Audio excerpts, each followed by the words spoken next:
Buenas tardes, hablábamos ayer de la picaresca en el Camino de Santiago, cómo la picaresca ayudó a bien morir a la peregrinación jacobea, tomando el relevo de Santiago, Guadalupe, en Extremadura. Su Virgen Negra fue, bajo el patrocinio de las dinastías Trastámara y de los Austrias, el nuevo foco de atracción de la espiritualidad peninsular. Pues bien, hoy hablamos de Guadalupe. En un paisaje de montería se alza como una suma de castillos interiores una mole de arbotantes, torreonas, defensas, chapiteles, tejados de tejas vidriadas, rosetones de luna, ajimeces, campanarios, cúpulas, camarines, muros insobornables. Toda una ciudad de Dios, la Santa Casa de Nuestra Señora de Guadalupe, como decían los antiguos, cumple siglos uno tras otro sin apagar nunca sus velas. Patrimonio tuyo desde el siglo XIV, en que se comenzó a levantar este edificio singular, puesto que eres iglesia, tuyo es. Y patrimonio de toda la humanidad desde 1993, en que así fue declarado por la UNESCO, es un compendio de arquitectura, una feria de estilos, mudéjar, gótico, renacentista, neoclásico, el barroco, incluso demoneo en la actualidad, una maravilla de hospedería recreada por este arquitecto contemporáneo. Un apabullente monasterio donde su Virgen Negra es jardín cerrado. A vista de pájaro, de ángel e incluso de peregrino que la contempla desde las cumbres de Altamira, por donde se adentra el camino real, o desde las cumbres de las Villuercas, este real monasterio, este monumental monumento, valga o no valga la redundancia, se me antoja poco menos que un hermosísimo unicornio cercado por un caserío que es Reala. A vista de pájaro, su hermosura no puede dejar indiferente. No es pasión de buen hijo la mía. La UNESCO me ha dado la razón, haciendo indiferente cuál sea mi sentimiento. Y España entera, designando a Guadalupe como el pueblo más bello de España en 1917 y ratificándolo en 1919, han convertido en declaración lo que era una impresión íntima desde que nací. Estamos ante una hermosura junto a la que me he criado, un monumento al buen gusto, agradable a Dios, en el corazón del Geoparque Villuerca Ibores La Jara. Lo mejor de la naturaleza humana y lo más inalterado de la naturaleza en sí están en Guadalupe al servicio de una reina, la reina del cielo. ¿Quién es esa reina?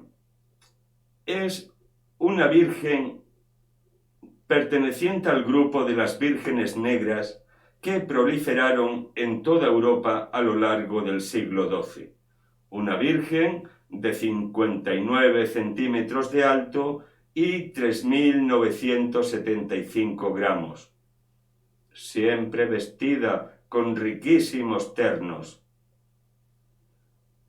La leyenda quiere, sin embargo, que sea una virgen especial, un retrato realizado a Nuestra Señora por el propio San Lucas. Uno de los retratos que hizo, según la geografía del santo evangelista, pero no uno más, aquel al que tenía el mayor estima y que por ello habría sido enterrado con él en Acaya, junto con su cuerpo. Descubierto su cuerpo a mediados del siglo IV, fue, al decir de la leyenda, trasladado a Constantinopla, la capital del Imperio Bizantino, y en esa capital coincidieron el que luego sería Gregorio X, Gregorio el Magno, con San Leandro.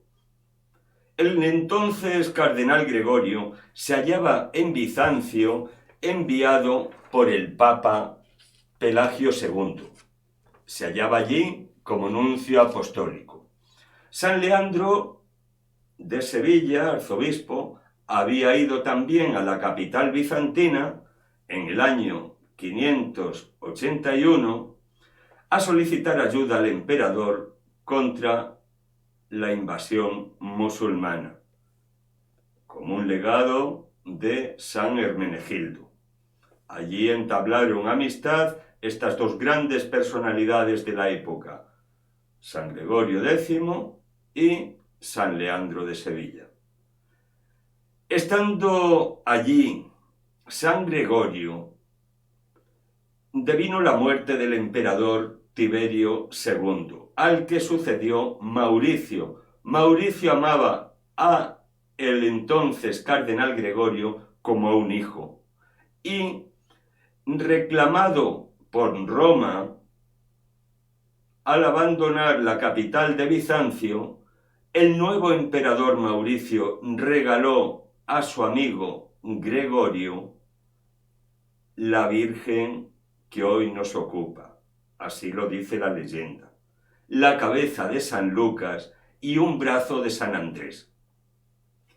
En el año 519, Gregorio fue elevado al pontificado de Pedro con el nombre de Gregorio X, Gregorio Magno, y conservaba la Virgen en su oratorio privado.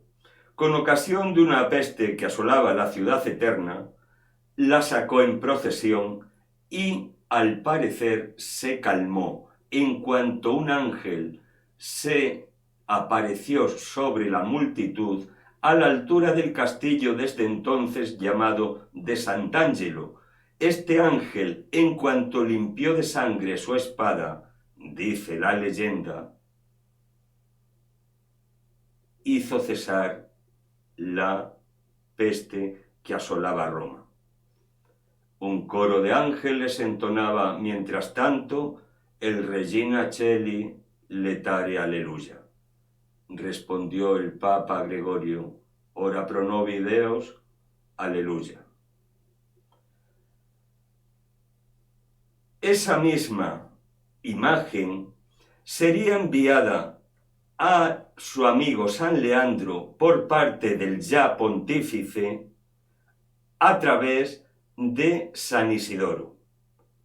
Una imagen que mereció culto en la iglesia principal de Sevilla hasta la invasión musulmana acaecida en el año 711 y a la que hubo de trasladar hacia el norte cuando unos clérigos que la portaban decidieron enterrarla donde ahora se levanta el monasterio.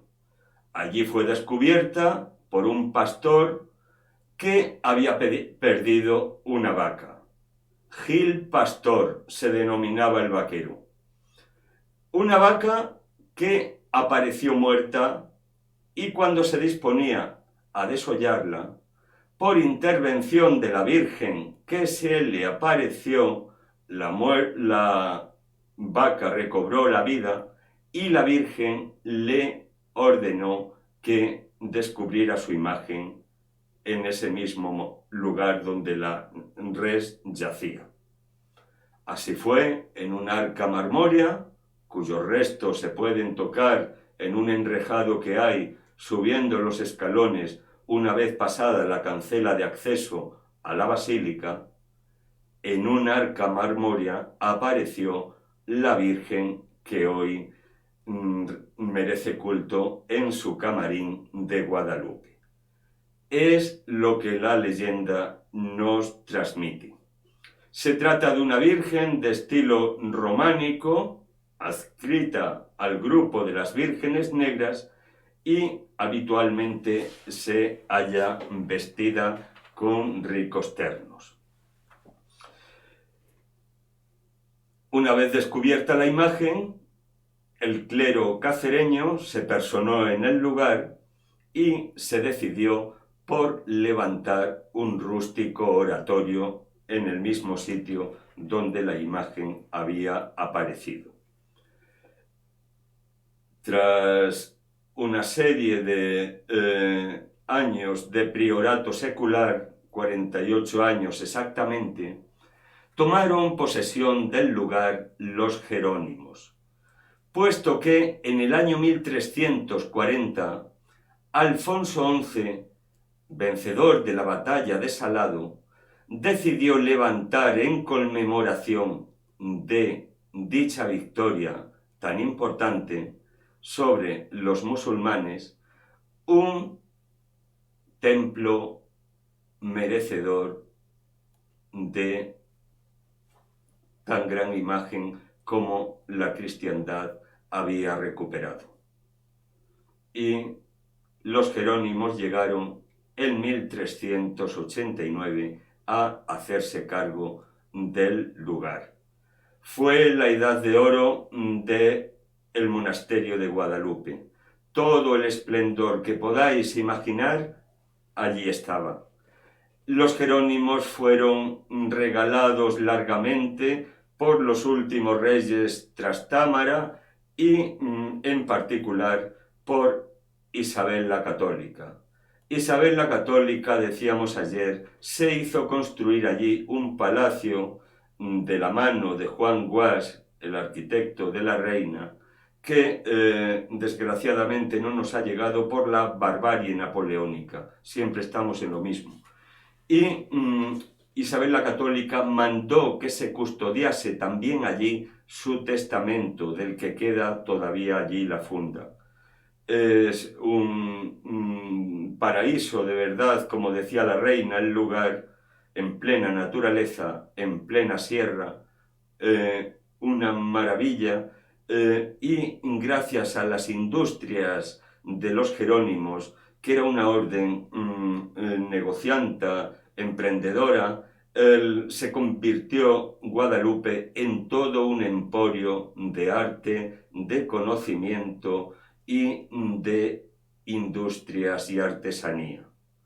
La orden jerónima alcanzó en este monasterio su máximo esplendor, que ni siquiera le repetiría en el monasterio del Escorial, también a ellos encomendado por un Austria, Felipe II.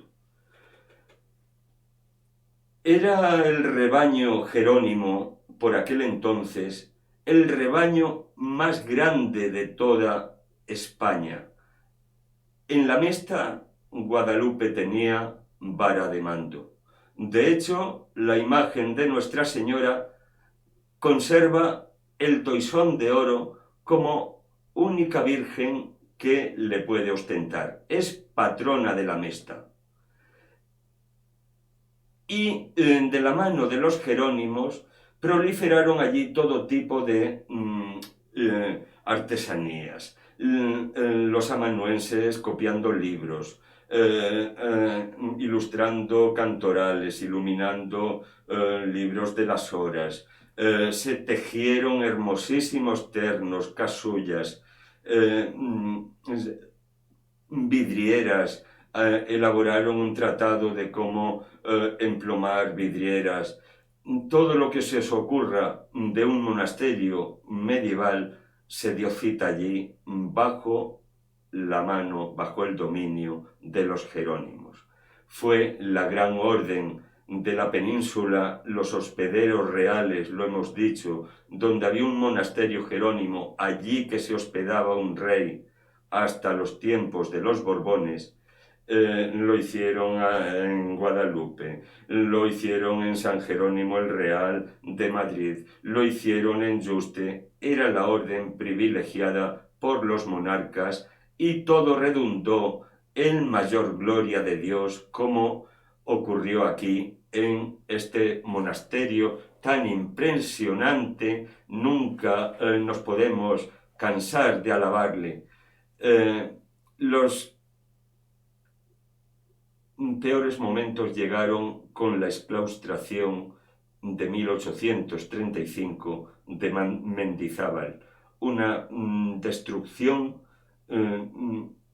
que no llevó a ningún lugar, porque no solo se entiende estéril de todo, sino del todo perjudicial para lo que ahora es patrimonio de la humanidad, patrimonio mermado de la humanidad por la exclaustración de la desamortización que se sufrió en el siglo XIX.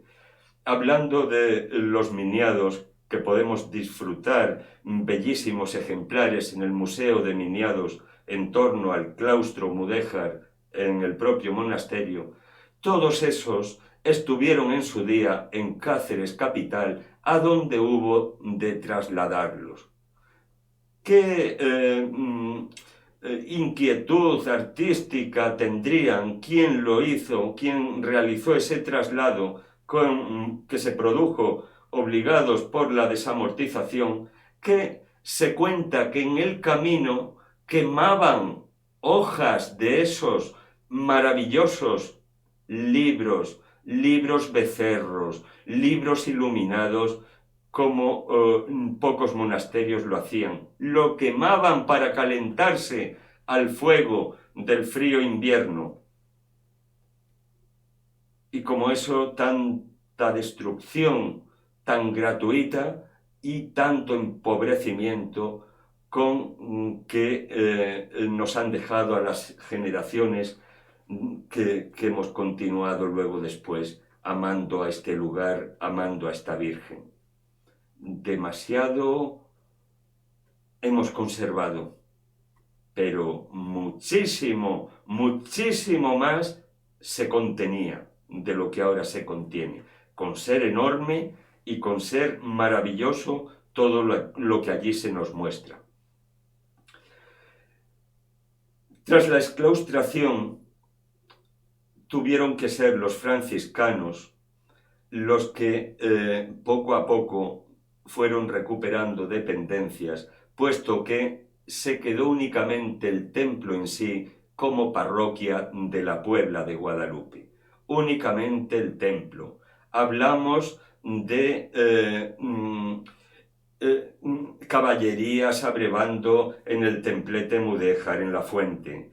Hablamos del claustro gótico o claustro de la botica por el suelo, con la gente que no tenía donde caerse muerta, hacinados allí malviviendo. Un desastre de todo el complejo monástico dejado de la mano de Dios por el hombre. Tenemos que decir también que la imagen de Nuestra Señora de Guadalupe, una imagen negra, de Virgen negra, sedente, con el niño en sus rodillas, aunque revestida no podemos apreciar cómo es su contorno, cómo es su hechura. Esta imagen es la única coronada canónicamente como reina de la hispanidad. Tuvo lugar teniendo como testigo a Alfonso XIII y como legado papal al arzobispo cardenal de Toledo. Desde entonces, desde el día de la coronación, el 12 de octubre de 1928, Nuestra Señora de Guadalupe lleva un bastón que es precisamente el bastón de mando de Alfonso XIII, cuando se la corona como reina de la hispanidad. Es también la única virgen coronada con corona imperial, en atención a que en 1493 Colón bautiza con el nombre de Guadalupe una isla en su descubrimiento del Nuevo Mundo.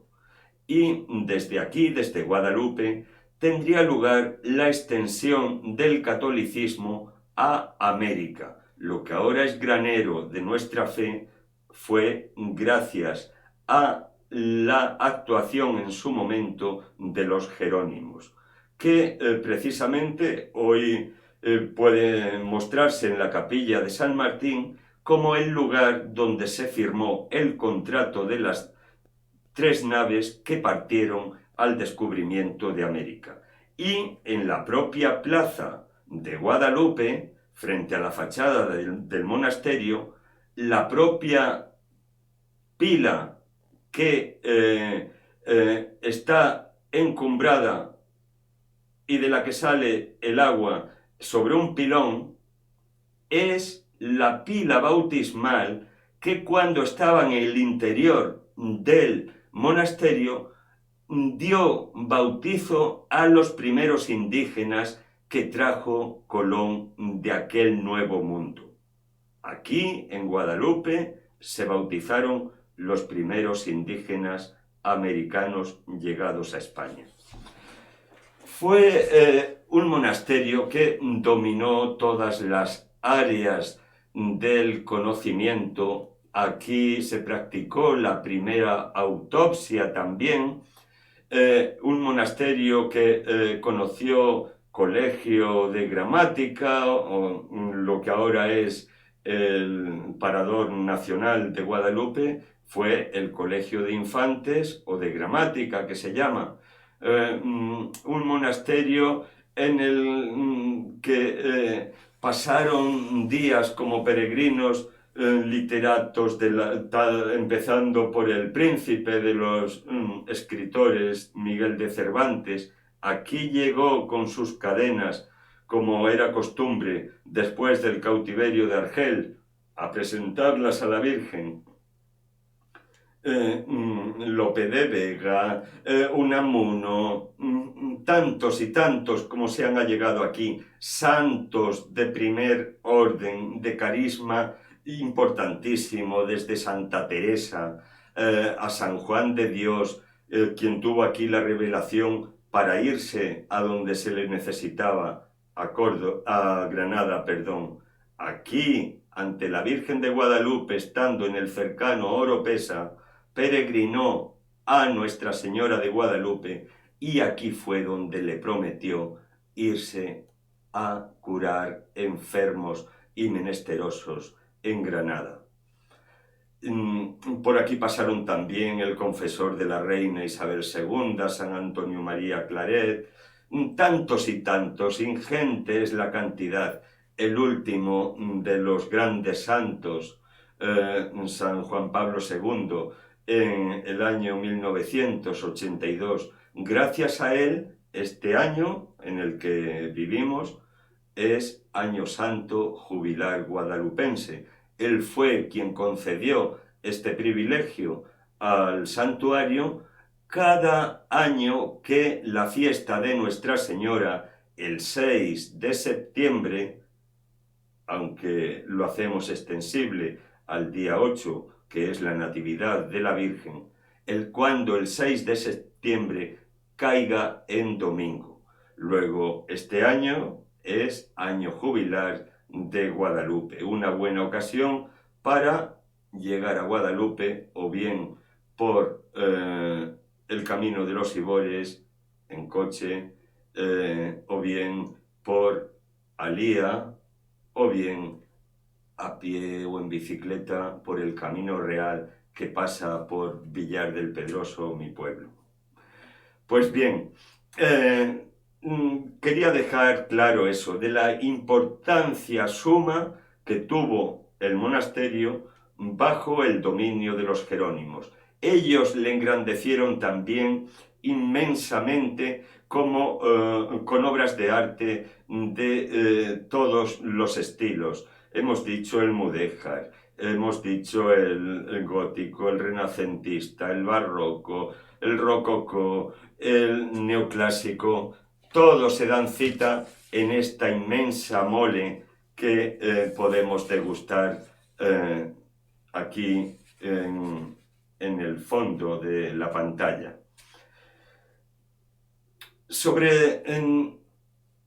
Subidas las escalinatas que dan acceso al monasterio, de ese carácter tan recio, almenado, y que no es gratuito, le sirvió para defenderse cuando allí, ante sus mismas puertas, se presentó con su tropa el obispo de Ávila. No logró que se le abrieran, ni logró franquearlas. Pues bien, son unas puertas, las de acceso a la basílica, hermosísimas, del siglo XV, en bronce, con una serie de relieves atinentes todos a Nuestra Señora, que es una mariofonía, se ha dicho. Puertas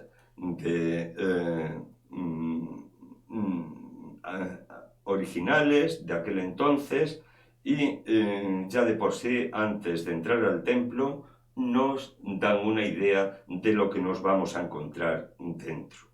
Es un templo construido por el maestro Rodrigo, como la propia catedral de Toledo, siempre ha estado en la diócesis toledana. Ahora es objeto de debate, habida cuenta que civilmente la jurisdicción es extremeña, pero es de ser justos y decir que la diócesis de Toledo siempre le ha tratado con sumo cariño, con mucho mimo. Se ha mirado siempre a Guadalupe. Y muchas oraciones se han encaminado aquí a Nuestra Virgen Negra.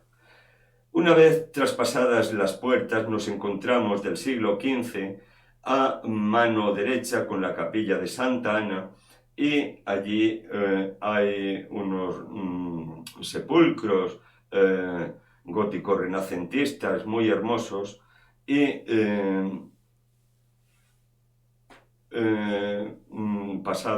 superada esta capilla, nos adentramos a la basílica en sí, de estilo gótico. Las bóvedas nervadas fueron después adornadas con una serie de complementos dorados por Churriguera, y nos sorprende el retablo mayor tras una magnífica verja de estilo también con lacerías de estilo mudéjar, que separa el presbiterio del resto del templo. Esta verja nos permite contemplar a su través, habitualmente se encuentra abierta, el magnífico retablo.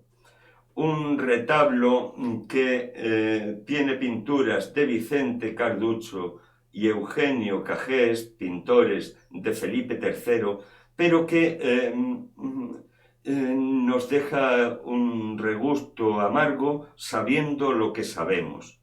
¿Y qué es lo que sabemos? Pues sabemos ni más ni menos que en 1597 el prior Fray Gabriel de Talavera, Jerónimo, encomendó a El Greco la construcción del retablo mayor de Guadalupe. El documento existe y nos deja con la miel en los labios. Un contrato que ascendía nada menos que a una suma de 26.000 ducados, una suma fabulosa para la época, pero tal era la envergadura del encargo que se le realizaba al cretense, y que, por otra parte, hubiera sido el mayor proyecto artístico del Greco, el más importante de cuantos recibió en su vida. No llegó a realizarse nunca, y con ser espectacular el retablo que hoy podemos contemplar, para quienes sabemos de lo que se quedó en un mero proyecto, se ha hecho sueño evanescente. Sin embargo, sí está representado el Greco entre el fondo artístico de este privilegiado monumento. ya lo veremos. En el propio retablo nos llama la atención el sagrario. Ese sagrario tan neoclásico, pero ciertamente hermoso, no fue sino escritorio de Felipe II. El propio escritorio de Felipe II, coronado por un crucifijo de marfil que se ha venido atribuyendo sin ninguna base al gran Miguel Ángel. Pero la atribución ahí está. Las bóvedas del templo se nos olvidaba cuando hemos hablado de ellas, de sus nervaduras adornadas posteriormente al gusto barroco. Sus bóvedas están pintadas por unas deliciosas pinturas de ángeles músicos, obras de Juan de Colonia, de Juan de Flandes, que era el pintor favorito de la reina católica. Ascendemos al camarín y allí podemos contemplar, como dice la Jota, tiene Guadalupe hermosa lo que no tiene Madrid, las 8 mujeres fuertes arriba en el camarín. Es el camarín una obra del rococó, preciosa, preciosa donde las haya. Un espacio de planta tetralobulada que conserva nada menos que 9 inmensos cuadros de Lucas Jordán, il presto, el rápido que llamaban. Pintor maestro en decorar bóvedas, pues aquí se empleó en estos 9 cuadros atinentes a la vida de la Virgen María que decoran la antesala de lo que es propiamente el camarín. Alternándose con estos 9 lienzos de Lucas Jordán o Lucas Giordano, están las 8 mujeres fuertes, una encima de otra, de 2 en 2. Allí están las mujeres bíblicas, Ruth, Esther, Abigail, todas las mujeres tan fuertes, con un gusto, claro está, del siglo XVIII. No se sabe a ciencia cierta quién es su autor. Se atribuyeron en un momento, parece ser que son de Carmona, pero no se sabe. No se sabe, todos son elucubraciones. En un primer momento pasaron por ser de la Roldana, no lo son, pero llaman la atención por su gracia y por su indumentaria tan detallista, con sus espigas, sus frutas preciosas. Las 8 mujeres fuertes del camarín de Guadalupe. Y desde él se accede propiamente al camarín en sí. En el camarín está nuestra Madre, la Virgen de Guadalupe, flanqueada por sus padres. Las imágenes mucho más recientes de Santa Ana y San Joaquín en sendos altares escoltando a su hija. Es una imagen que está en un trono maravilloso de esmaltes, de forma tal que pueda ser girado hacia el templo cuando se desee de contemplar desde allí, o al interior a los visitantes y a los peregrinos que se alleguen hasta sus propios pies, hasta sus mismos pies. En ese momento se gira para que sea contemplada la santa imagen desde el camarín. Son destacables dentro del Museo de Pinturas y Esculturas Antiguas el tríptico flamenco La Adoración de los Reyes Magos de Ilsenbrand, y también muy valioso El Nacimiento de Cristo de Diego Correa de Vivar.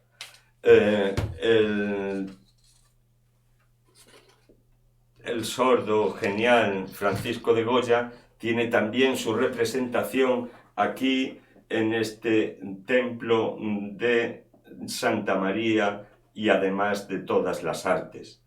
y está representado en el Museo de Pinturas y Esculturas Antiguo con el lienzo titulado La confesión en la cárcel, una donación que recibió este Real Monasterio. El bautismo de Cristo de Juan de Flandes es también importante, el pintor de la reina Isabel la Católica, y conservamos aquí se muestran del Greco 3 obras: la coronación de la Virgen y San Pedro y San Andrés, procedentes del retablo del desaparecido pueblo cacereño de Talavera la Vieja, un pueblo del que, llegando a Guadalupe por los Ibores, se puede también contemplar a un lado de la carretera, casi al poco tiempo de abandonar la autovía, la hermosa columnata de su templo romano o de su curia romana, que también hay quien dice que es una curia, un tribunal.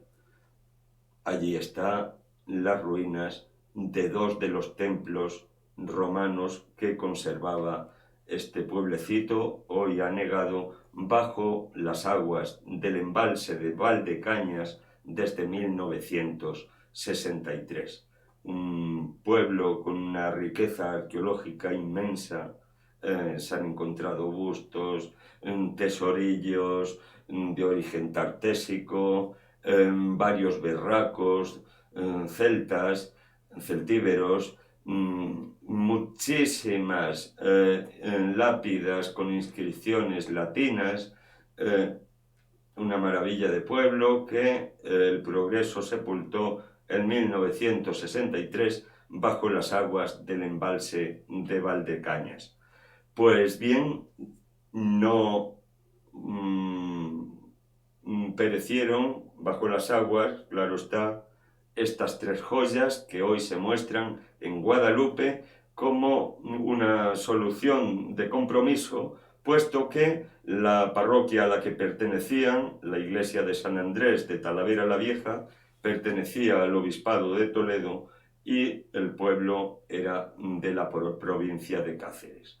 Pues qué mejor que en este santuario, donde tanto arte se da cita, donde se muestre la coronación de la Virgen, que es un cuadro bellísimo del Greco, con, por un lado, San Pedro y por el otro, San Andrés. Se conservan también aquí, en este museo que hay en torno al claustro mudéjar, 8 tablitas de Zurbarán que se hicieron para la predela del altar de la sacristía, al que nos vamos a referir a continuación. Obras de arte miles, y debieron de ser miles por miles, porque el destrozo sufrido entre contiendas y sobre todo con ese desastre que se llamó desamortización de Mendizábal, demasiado nos ha llegado de cuánto contenía el monasterio de Guadalupe. Hablamos de los zurbaranes de Guadalupe. Se dice que es el auténtico milagro que se hayan conservado los lienzos pintados para este cenobio en el sitio para el que se pintaron. Es la única obra de Zurbarán que se conserva en el lugar para el que se pintó. La otra gran serie monástica que hizo, la de los frailes cartujos para la Cartuja de Jerez, se halla dispersa, no está en la propia Cartuja. Sin embargo, aquí sí que se han conservado. Se trata de 11 lienzos sublimes, pero sublimes. No hablamos de obras de taller, sino de obras salidas del propio Zurbarán, que, siendo extremeño, debió emplearse a fondo en el encargo que se le hizo para este monasterio por un encargo de 7.350 reales. Se trata de 11 lienzos los que se disponen a lo largo y ancho de esta sacristía. Una sacristía que yo como sacristán, si no lo digo, reviento. Y como extremeño, pues igual. Me afecta por todos lados. Se la titula la reina de las sacristías de España. Incluso se intentó mejorar con el posterior monasterio, también jerónimo, de El Escorial. Ni por esas logró la proporción de las hechuras que tiene esta. Y esta insuperable decoración con las obras de Zurbarán, más las cartelas que tiene cada una debajo, todas igual, la cajonería, el conjunto de jaspes, el zócalo de jaspe gris azulado que la recorre, guirnaldas, hipogrifos, cenefas, todo ello pintado con sumo gusto en pleno barroco, nos ha dado lugar a la reina de las sacristías de España, que han dicho. En 1638 concluye Zurbarán el primero de los 6 lienzos iniciales, 6 grandes lienzos que se encargan para decorar esta sacristía, la reina de las sacristías. Y ese lienzo de prueba no es otro que la misa del padre Cabañuelas. Esta misa recoge el episodio de un milagro eucarístico acaecido allí en Guadalupe, en el que el santo varón estaba dudando de si realmente se estaría convirtiendo ese pan y ese vino en el cuerpo y la sangre del Señor, y la forma se elevó, él cayó en éxtasis mientras derramaba sangre sobre un corporal que durante mucho tiempo se ha mostrado allí en la propia sacristía, donde este lienzo recoge esa historia, ese episodio. Los jerónimos es una orden sin santos. No ha promovido nunca la beatificación de ninguno de sus miembros, porque lo han llevado siempre muy a gala el no hacerlo. Es una orden de tal humildad en cuanto al culto a la persona que han evitado en todo lugar que, salvo sus santos fundadores, particularmente San Jerónimo, también Santa Paula, pues no haya ningún santo de esta orden en el santoral.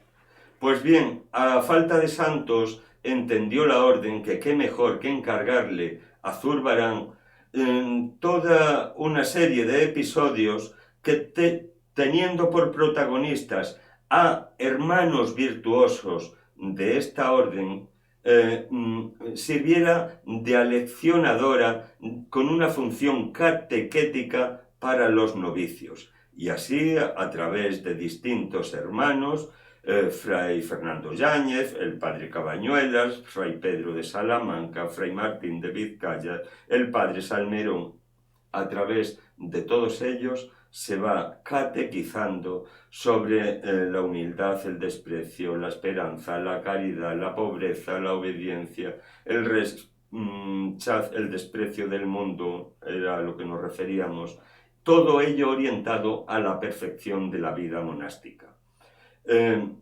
Sublime es de toda esta serie de lienzos pintados por Zurbarán que causan el pasmo en el que los contempla. Sublime es, decíamos, el retrato de Fray Fernando Yáñez, el que fuera mejor prior de Guadalupe por 2 veces, y está enterrado allí en un sepulcro reconstruido a trozos tras la barbarie napoleónica en el lugar. Como nos íbamos a quedar sin su coz, sin su matasello. Y este varón allí enterrado en este sepulcro, que siendo bellísimo es actualmente un sepulcro más por el odio de esta gente contra el patrimonio, decíamos, aparece como lo que es caracterizado psicológicamente como un hombre de gobierno, un hombre culto con la pluma en la mano y el lápiz sobre la mesa, un cortinón escenográfico cae a modo de encuadre, un bodegón bellísimo propio de Zurbarán. Todo Zurbarán está en este retrato del padre Fray Fernando Yáñez.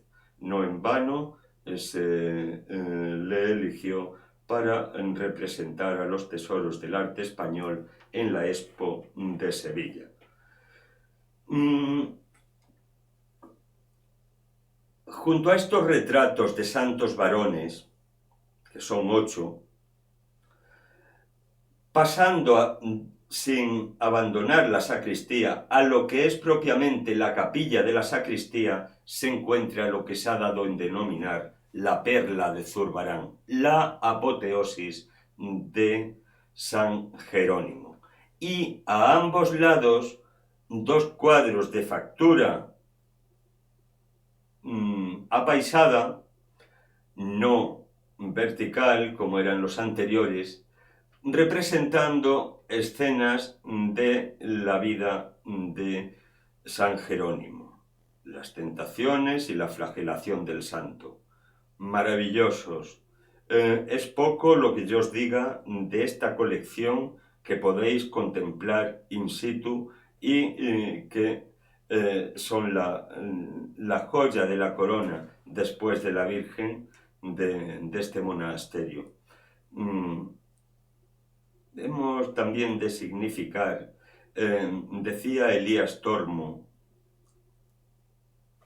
el gran estudioso de arte, que vista cómo se las gasta el trazado de la carretera que llega hasta la Puebla de Guadalupe, una carretera de sumas curvas mucho más suavizadas cuando se llega por los Ibores, que la carretera tradicional, que es la que por Puente del Arzobispo y Alía, pasando el puente de San Vicente, el puerto de San Vicente, llegaba a Guadalupe.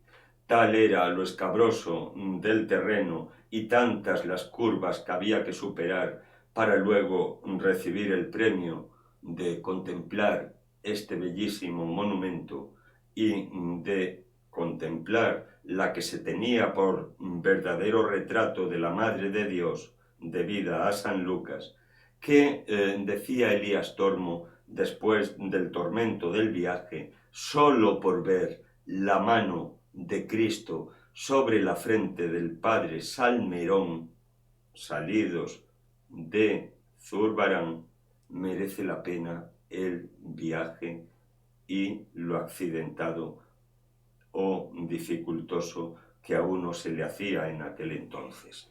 Nada tiene que ver la carretera de entonces con las de ahora, aunque hablando de puertos de montaña, ya sabemos que las curvas no hay quien las quite. ¿Qué más podemos decir?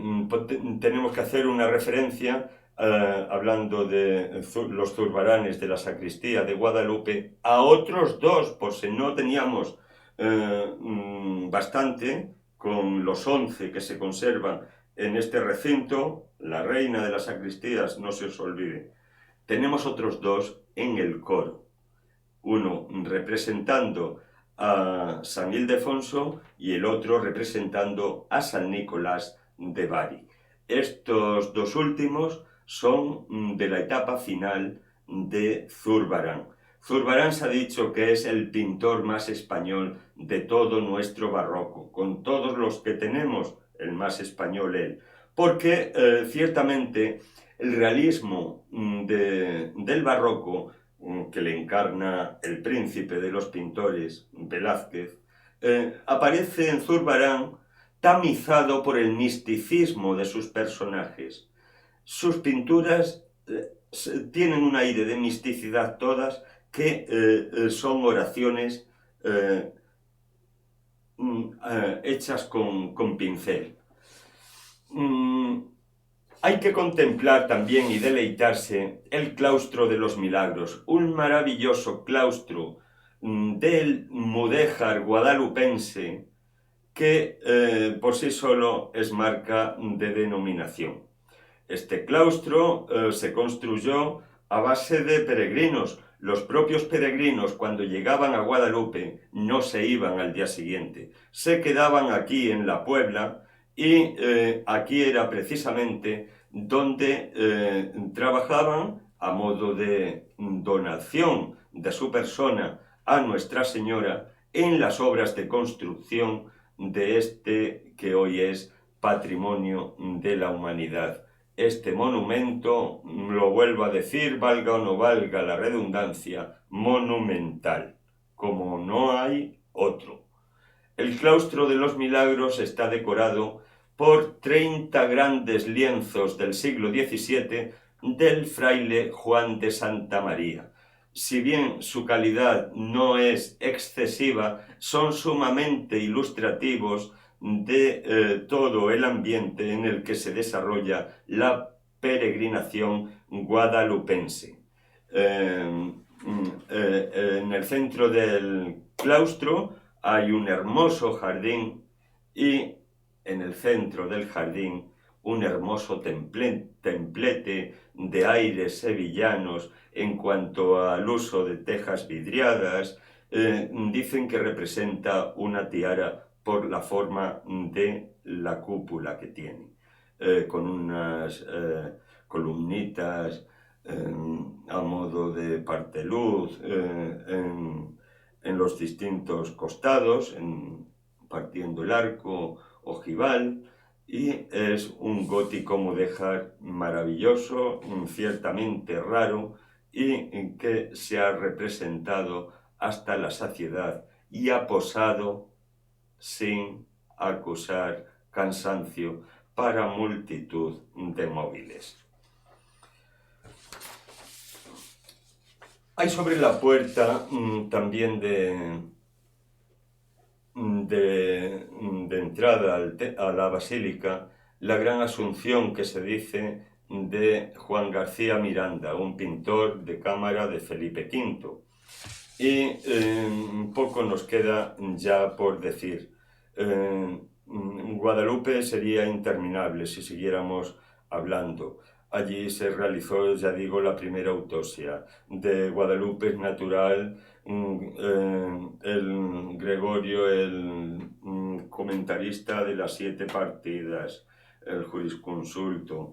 En Guadalupe incluso también se dio la sentencia arbitral de su nombre sobre el derecho de pernada que se pretendía siguiera vigente en tierras catalanas.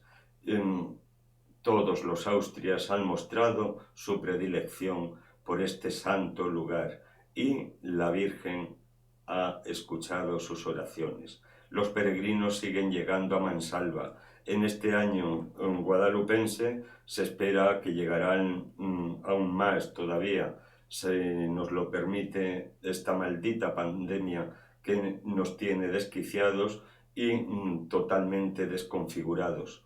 Y en Guadalupe os espera a vosotros.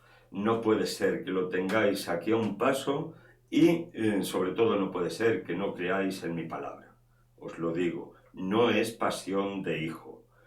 Todos el que pasa por Guadalupe se sorprende de que un pueblo, mejor dicho, una puebla, tenga tanta riqueza allí en torno a una maravillosa Virgen Negra.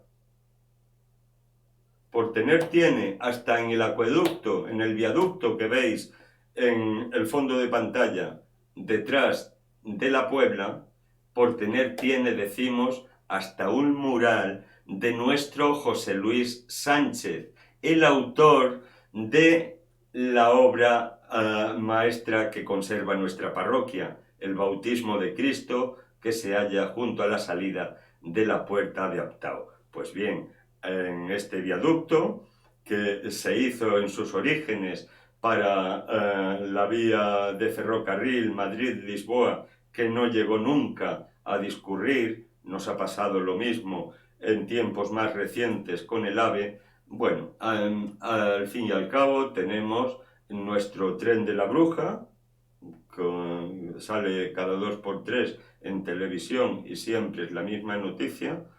No importa.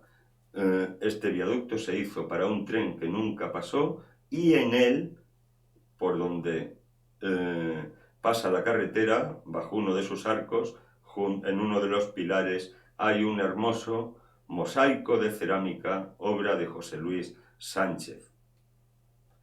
¿Qué más os voy a decir? Que creáis en mí, os acerquéis a Guadalupe y comprobéis lo que tenemos en España, lo que fue durante mucho tiempo destino de la peregrinación peninsular. Un lugar muy amado también por Portugal. Allí se enterró el príncipe Dionís, está allí enterrado también nuestro Enrique IV, un lugar maravilloso del que seguiría hablando todo el día. Guadalupe está a 60 kilómetros de mi pueblo está en pleno camino real y nuestra ascendencia espiritual siempre ha estado bajo el manto de Nuestra Señora de Guadalupe. Os amo mucho, amigos.